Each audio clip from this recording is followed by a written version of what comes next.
So I had thought about, like, what if I just stopped completely? But it was really hard to just stop.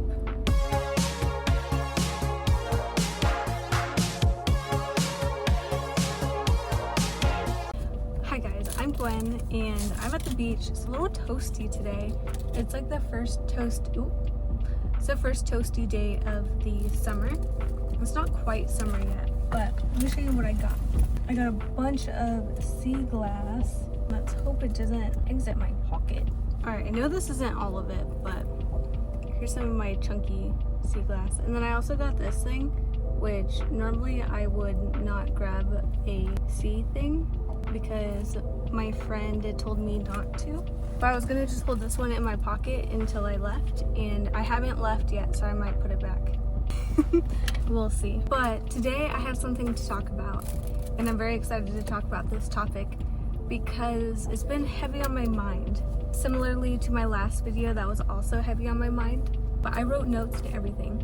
Also, the sun will be going down, so we'll see how long I could actually film. But today it's a really important topic to me, and I want to tell the story about why I decided to go sober.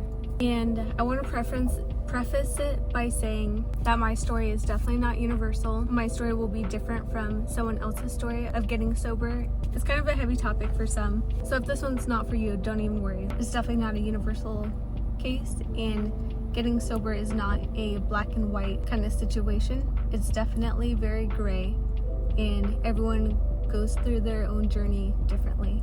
So my journey is definitely going to look different from yours or your friends or anyone else who decides to go sober. And we're talking about alcohol here, nothing else. First time I ever drank, I was 17 years old. I didn't start drinking until I was 20. I was 20, I had a friend who I used to work with, and she was my coworker friend. She would talk all the time about how she would go out with her friends to the bars and go bar hopping. And she was very excited for me to turn 21, that way we could all go together, and it was a very exciting thing.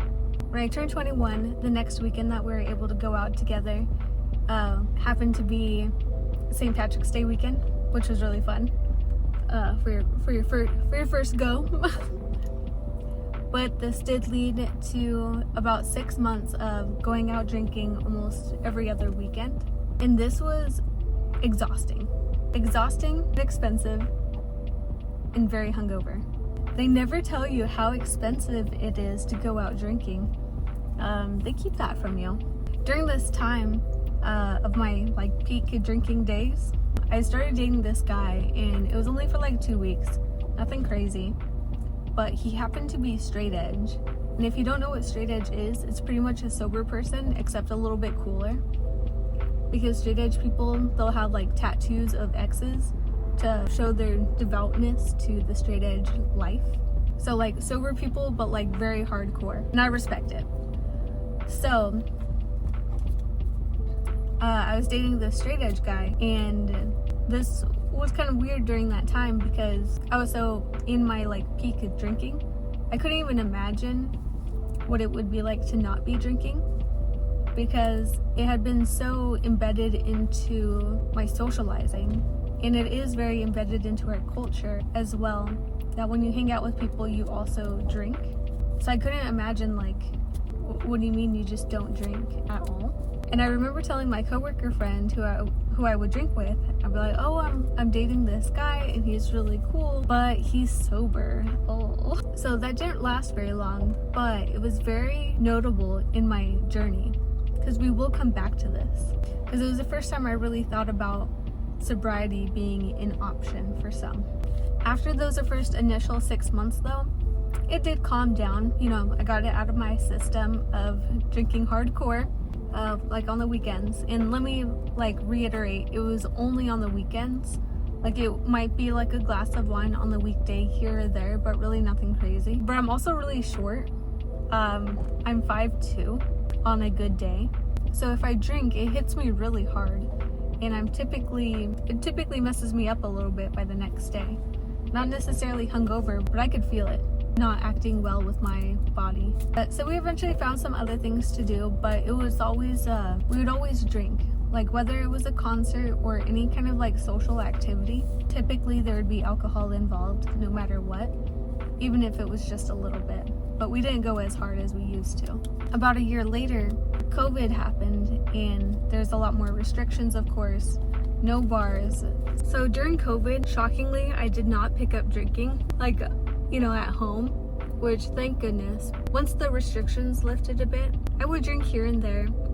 I would drink, but the thing was, it was like only social settings I would drink. So like, if I were to go to a concert or a show, or like social setting, a restaurant, any social setting where alcohol was present, I would be drinking.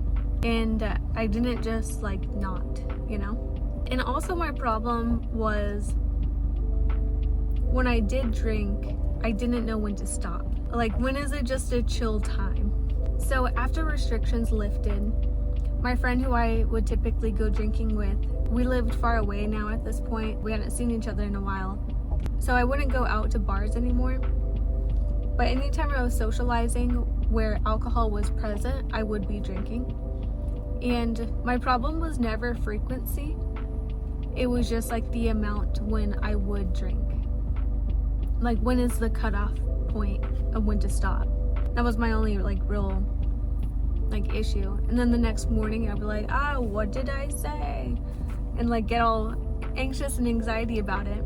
So I had thought about what if I just stopped completely? But it was really hard to just stop. So my final straw, my final push that made me stop was 2 incidences. The first one, my partner at the time had invited me to go to this show, and it was a band I didn't really know, and it was gonna be with his friends. He had told me, there's this one friend, you can't drink around this friend, and I would prefer if you just didn't drink tonight, because this friend is very sensitive about being around drunk people or drinking people. So I was like, yeah, totally understand, and I will not drink then. That friend never ended up showing up. That's okay. I'm so glad I didn't drink this night, because this night changed everything for me. I went to the show completely sober, and it was wild because now I'm seeing other drunk people and people being sloppy and spilling their drinks all over and their drinks on me. And I was like, ooh, is that how I look? I hope not. But it did make me look at things a little bit differently. And I also was able to enjoy the show and really listen to the music and understand, be coherent and also present and in the moment. And I also knew I wouldn't, forget anything if things won't be blurry tomorrow. So that was very eye-opening of wow, the last few years I've been going to shows while drinking, while tipsy, and maybe it would have been nice to go to a show without drinking. So that was the first thing. The second thing was the infamous Thanksgiving. I had Thanksgiving with my mom, and my mom made these little holiday drinks, and I swear to God, these holiday drinks, the ratio was absolutely insane. I'm pretty sure it was just peppermint flavored vodka in a martini glass, and I had 8 of them. That was a terrible, terrible, terrible time. I've already overshared to you today, and so I don't want to go into the details of how disgusting that was. But the next day I was hungover till 6 p.m. and I was like, that's it. This is it. I can't do this anymore. And I told my partner at the time, I was like, I'm done. I'm going sober now. I can't do this anymore. And he said to me, yeah, I've heard that before. And this broke me. At the time, it was the meanest thing ever. But it was a wake-up call. Even though it was really hard to hear in the moment, that was the best thing he could have said to me at that time. I wrote on our whiteboard that we had, I put the date and I said, 1 year. 1 year from now, it will be 1 year since I drank. I'm gonna do 1 year of being sober. And that was 3.5 years ago.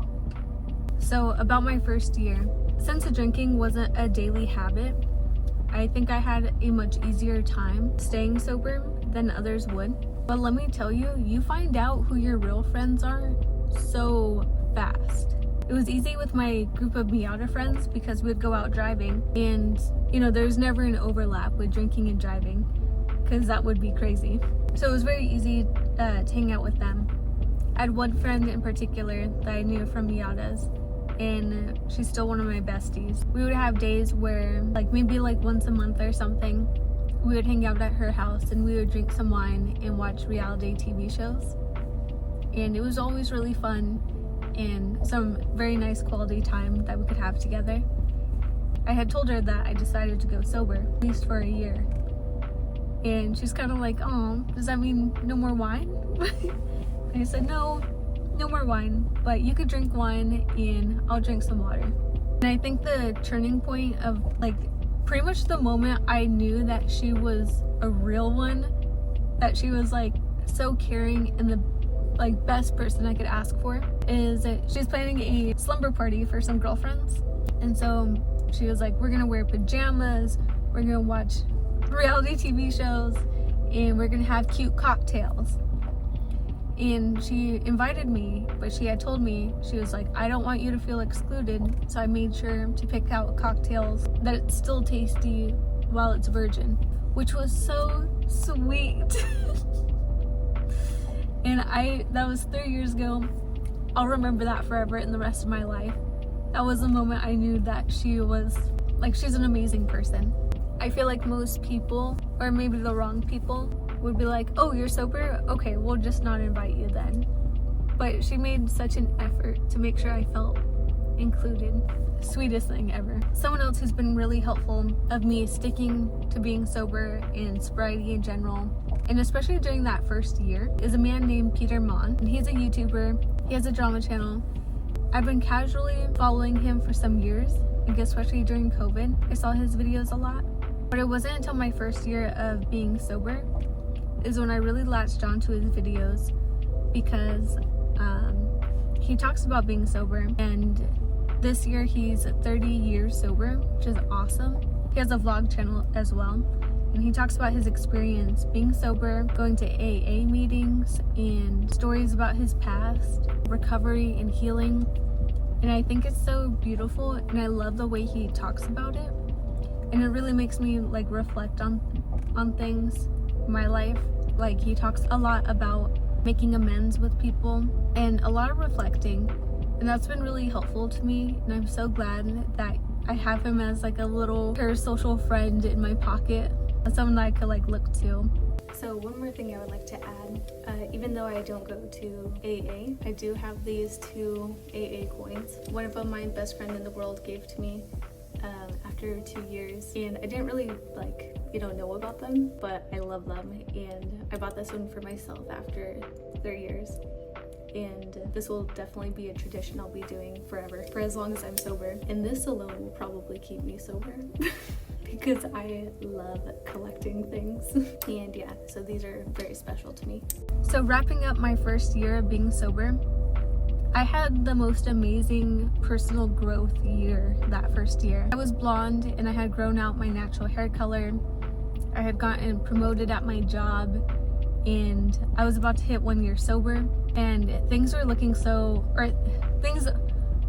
and are looking so up for me. But me reflecting, I'm like, wow, she did that, and she wasn't sure if she could, but she did. So I got my 1 year, and that partner and I broke up, which was so awesome for my self-esteem. The most amazing personal growth year, and you want to break up with me? Just kidding. JK, oh my god. After my 1 year, month 13, it was December, it was Christmas, and I was at a work Christmas party. And at this work Christmas party, we did a big toast. They passed around little champagne glasses, cups, and they poured champagne, but I don't know why, but I didn't think that they would pass out real alcohol champagne at a work Christmas party. I thought it was going to be an apple cider kind of thing. So I was shocked when we took our toast and I drank this little cup and tasted alcohol. I immediately almost threw up because of the flashbacks, first of all. It had also been so long since I've drank to where it was so potent.